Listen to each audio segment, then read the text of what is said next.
much for joining our LinkedIn Live. I'm so excited to be welcoming one of my very favorite leaders to this LinkedIn Live, RoseMarie Keogh-Smyth. She is an unbelievable powerhouse leader.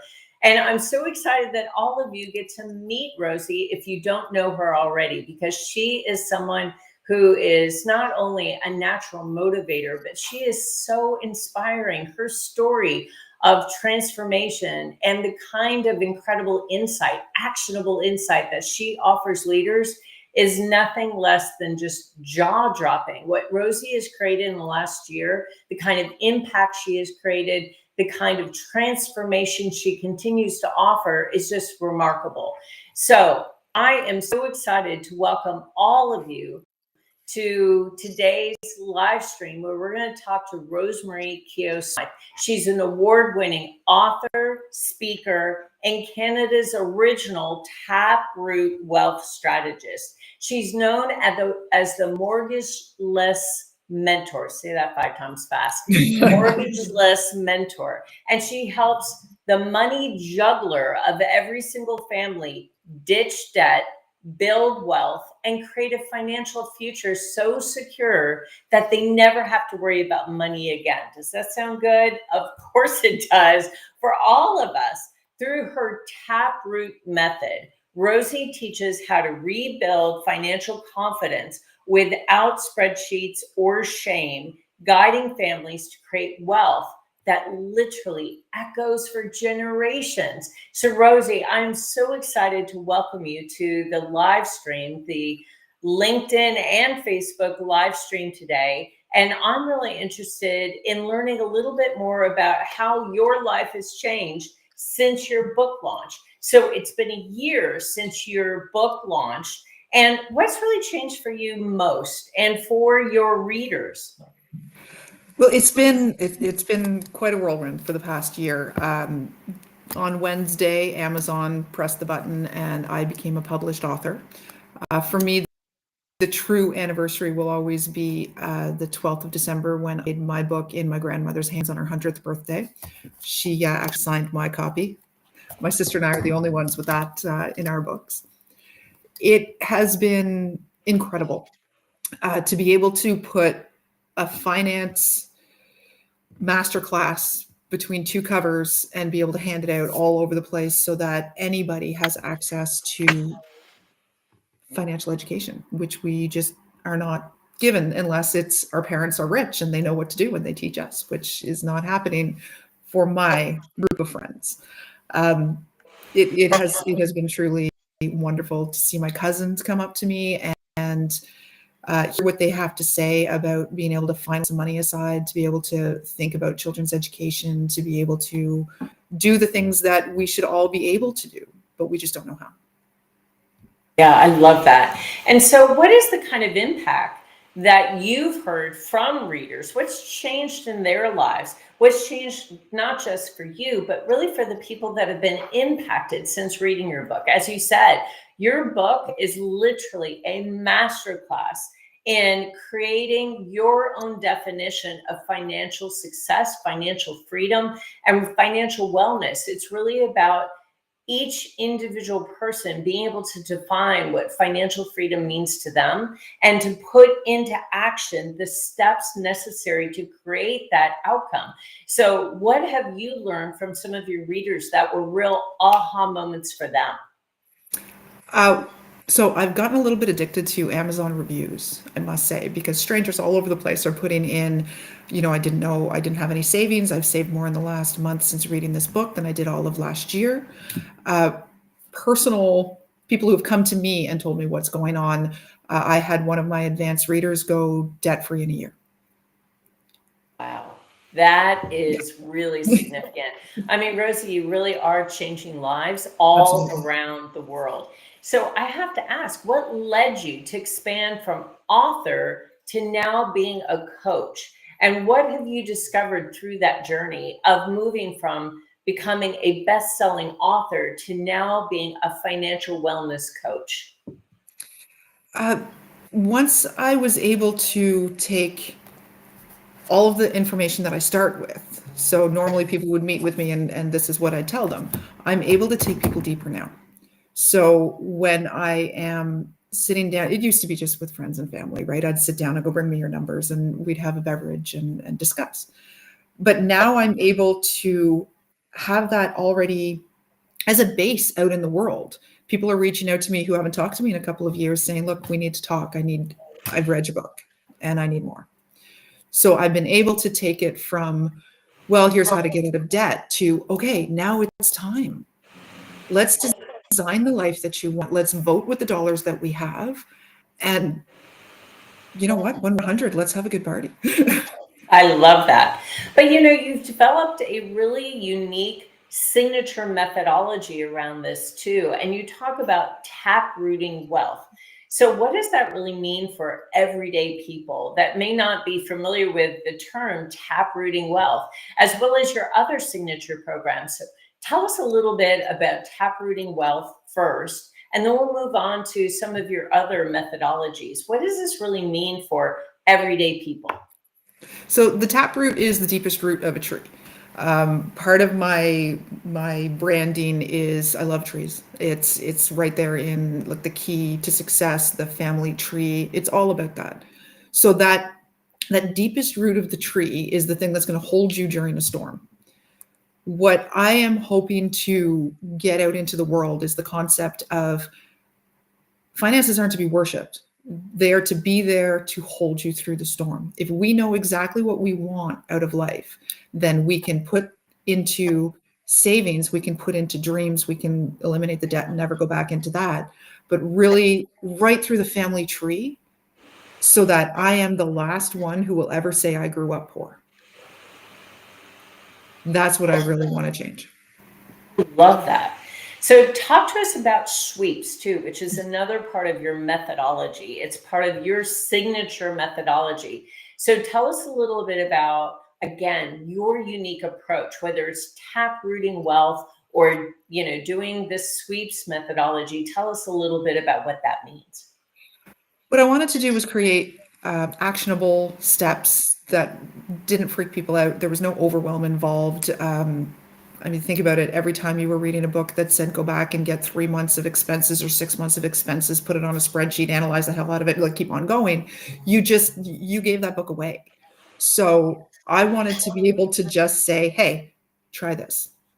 What the sweep is, this is a method that I started doing quite naturally when I was handed my student loans and realized that that's more money than I've ever seen in my life. And I had to give it back somehow. So True. I think that's the experience we all have had. That is so funny. So what I found was I had to make it manageable. So if I had an extra 20, if I had an extra $3.50, $3.50, that is, that I would be able to put that aside to put towards my loan. When I was a child, my father would come home and he would empty his pockets into my piggy bank. I'm the baby. So I was the beneficiary of the change that would, not land in the couch or, any change that was found around generally ended up in my piggy bank. So I started calling that the sweep. When you don't carry money anymore, there's no change to sweep. So you go into your online banking and you sweep there. So you take a couple of columns and you move that onto one particular debt or dream. So the electronic sweep has now caused mortgage freedom, education funds to be filled, trips, and you don't notice the change. $7.95, you weren't going to notice it if it stayed in the account, unless student days. I noticed $7.95. I don't notice it as much anymore. So if I pull that $7.95 and I throw it into an account, it's going to grow over there, whereas it won't really benefit me when it stays into my general ledger. Some of the other things that I've been moving through with people, your dollars are votes. So if you know what it is that you want out of life, you know that you are all about teaching your children, spending time with your family, maybe a few more plane tickets in your life. then you know that on a daily basis, walking out the door and buying a coffee isn't going to get you there. Whereas if you took the money that you would used to spend on automatically buying a coffee going out the door and you put that into an account, you're going to get a family vacation. You're going to get an education plan for your child. You're going to get what you really want in life. You're not really going to miss the coffee. You probably didn't finish it anyway. Now, when I reference the coffee that you have with a friend with the whipping cream extraordinaire and like you guys are spilling your souls, yeah, don't eliminate that coffee. Just the commuter survivor special. If you have to have a coffee just because you left the house, it might be more fun to go sit on a beach.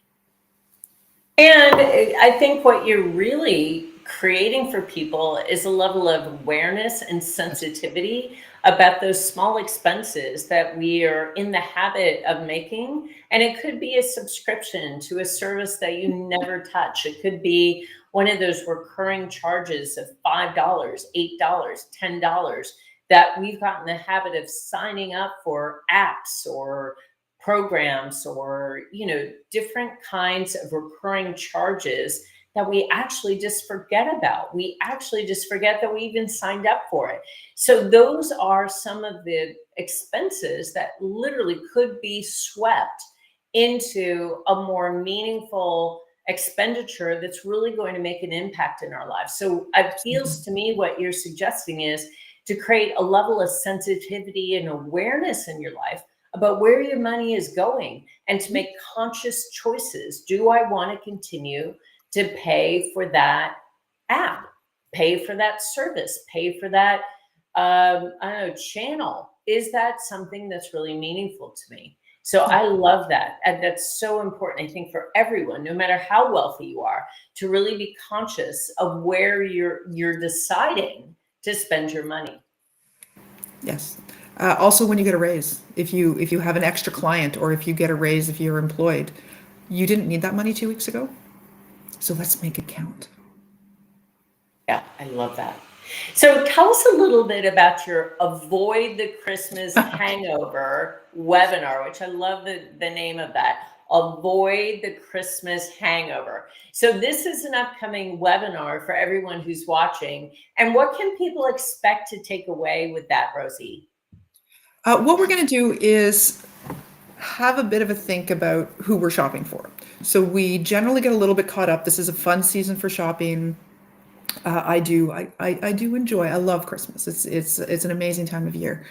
But we will shop for our coworkers, our coworkers' spouses, our spouses' coworkers, our children, their friends, their parents, the teachers, the bus drivers. Now, those who put up with your children, yeah, get them a good gift. I know for me, I owe them good gifts. But it's truly about taking a moment to think about, not everybody needs a gift every year. A gift is a token of appreciation for somebody who has helped you in your life in this past year, or you have supported in this past year. Somebody might have been going through something this year, and it'd be really nice to just give them that, almost achievement prize of getting through, because some years are really tough, and others, it was the best year of their life and you want to commemorate something with them, or the two of you just did magical things together. You want that. This is what the gifts are supposed to be about. So what I'll be doing is kind of giving a little bit of guidance there and then running you through your list. We're going to take a few minutes to write down the people that you're thinking about purchasing for and write down some of the significance of that relationship that you have with them. Oftentimes, our best gifts are food related, childhood related, and music related. So if you think back to those beautiful, wonderful gifts that you received where you look at your friend and think, God, you know me. You absolutely know me. And you love me. It probably didn't cost you a whole lot. It was more of a memory banks situation. So you've tapped into something that they're either trying to achieve or that it's just the two of you, right? Only you two know what's going on with this conversation. A friend of mine, my aunt's sister, actually, she and I had a toilet paper thing because she said something one day, don't squeeze the Charmin. And my sister and I, this is long before Charmin came back out, my sister and I are looking at each other going, we don't know what they're talking about. And they started laughing at us.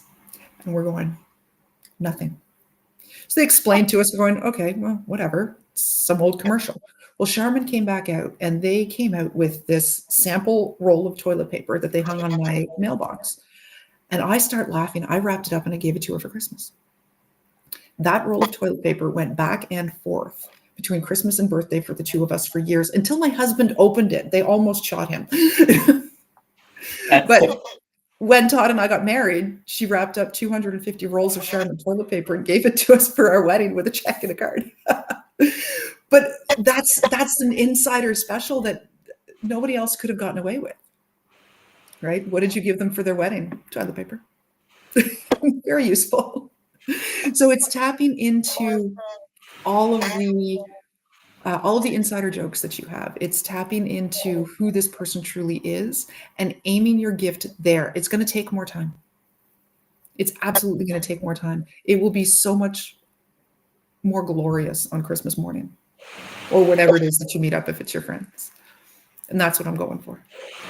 Got you. And the biggest, most expensive present isn't always the most meaningful present. So it's really calling into question, listen, this person means the world to me. They are gold to me, but they would probably appreciate something less expensive and more personal, something more commemorative of the relationship rather than something that is incredibly expensive. And I love that you teach how to rebuild financial confidence, even in relationship, right? Without spreadsheets, without shame, and really helping to understand the value that you're creating in your life through money. Mm-hmm. It's really about understanding, respecting, and prioritizing the value that you want to see in your life through, as you suggested, votes with money, without spreadsheets, without shame, but really guidance that creates wealth that echoes for generations, no matter how you define wealth. For some people, that's a vacation home.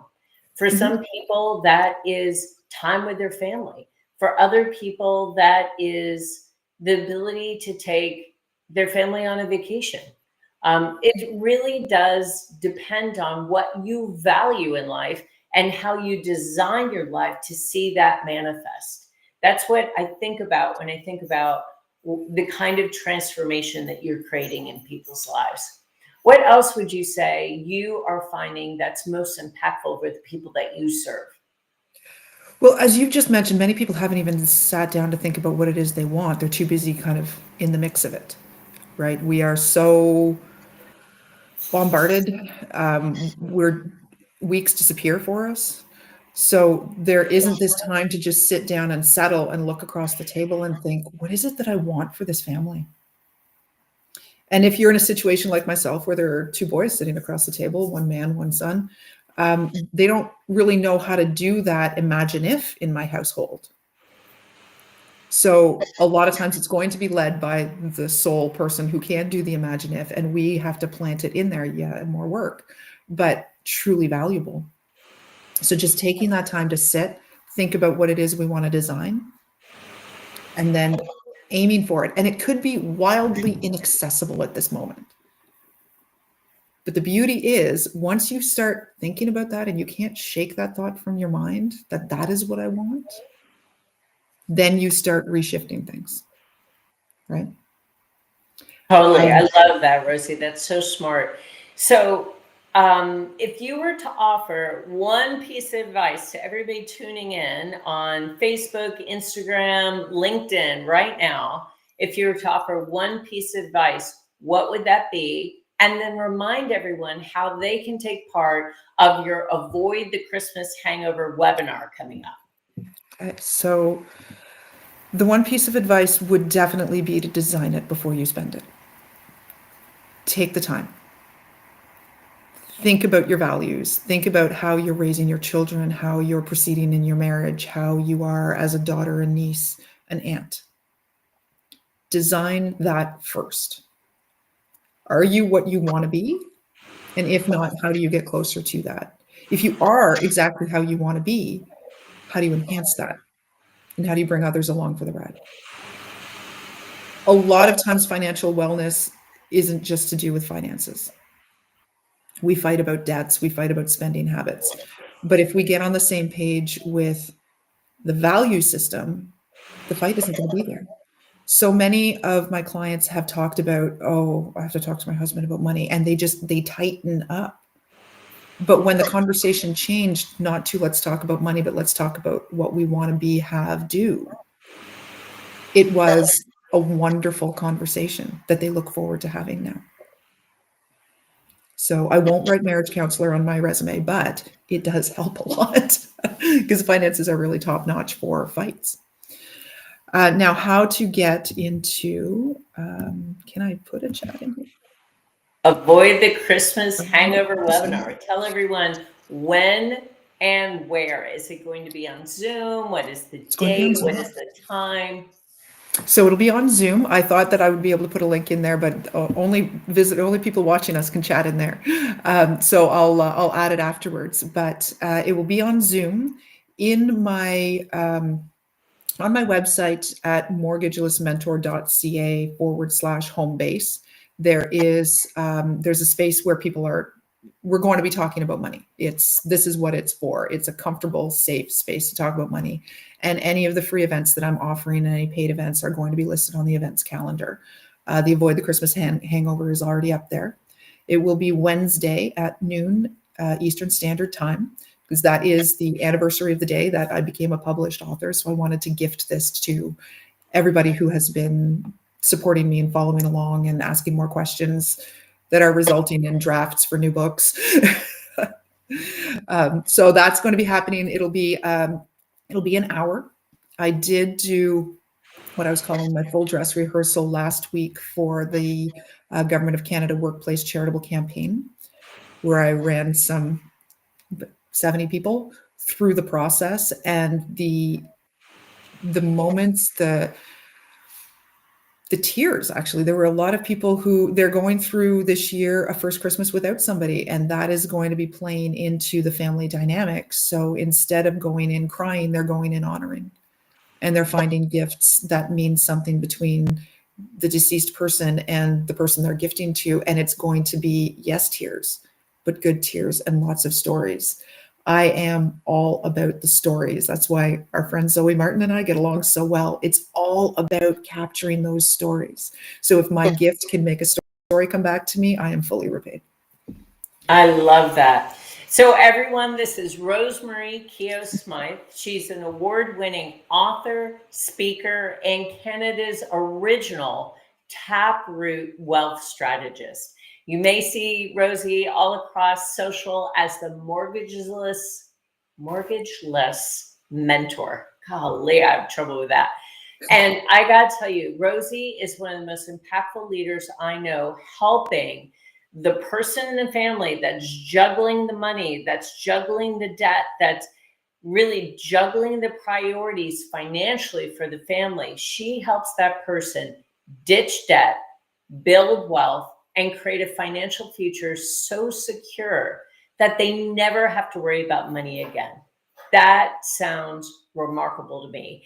And I got to tell you, if you're wondering how to get through this holiday season without having that financial hangover in January, do not miss Rosy's upcoming webinar, because she's going to walk you through step by step how to avoid the Christmas hangover of debt and what people can do now to ensure that not only is the holiday season absolutely filled with joy, but so is the season after the holidays. So Rosy, thank you so much for joining us, and really appreciate your time. And for everyone that's curious about what's next for Rosy, be sure to check her out on LinkedIn, Facebook, and Instagram. Thank you, everyone.